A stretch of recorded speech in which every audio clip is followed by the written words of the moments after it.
જય માતાજી। બરુલા ગીર ગામ, તાલુકો માળિયાહાટીના, જિલ્લો જુનાગઢ।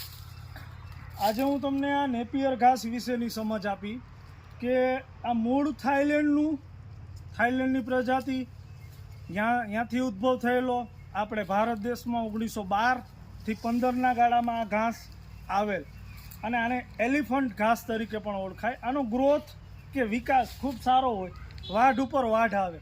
તમે એક વખત વાઢ કરી લો અને પાછો પણ આનો વાઢ આવે।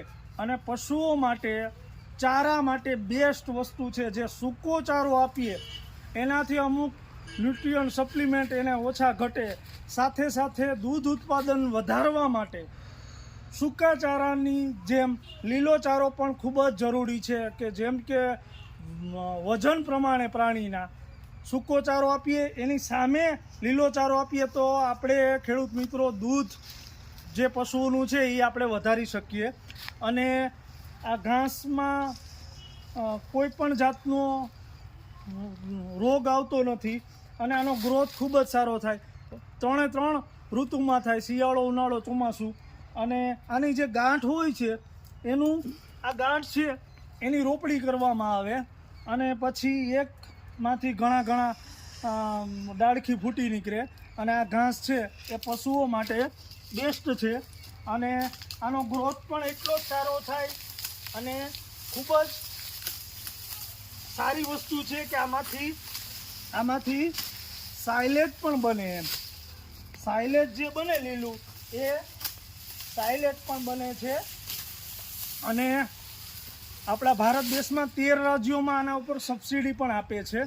આના ઉપર ગેસ પ્રોડક્શન બનાવવા અને સાયલેજ માટે અમુક રાજ્યો છે, બંગાળ છે, કર્ણાટક છે, મધ્યપ્રદેશ છે, એના ઉપર આ ઘાસ વાવવા ઉપર સબસિડી, આસામ છે। અને ખૂબ સારું આનું રિઝલ્ટ મળે।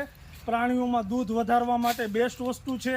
જે જુવાર અને મકાઈ વાવો એની સાથે જો આ નેપિયર ઘાસ વાવો તો એનું રિઝલ્ટ ખૂબ જ સારું મળે ખેડૂત મિત્રો।